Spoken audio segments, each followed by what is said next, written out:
你下载下来后呢，你按最下面这个立即体验。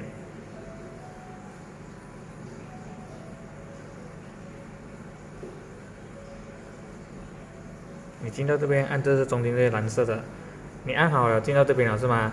你就去找你风扇的 switch 哦，你打开，然后你的手柄按中间这里，按住99。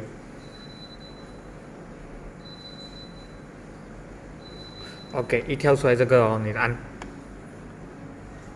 然后就去选你的 WiFi 哦，记得选 4G 啊，然后打密码下去，然后你就要等它这个跑完。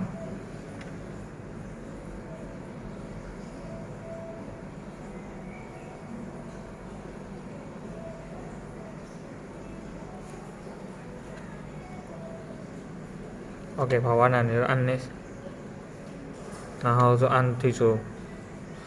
OK， 你的风扇就可以用那个 OK， 等它跑完了哦，OK， 你就可以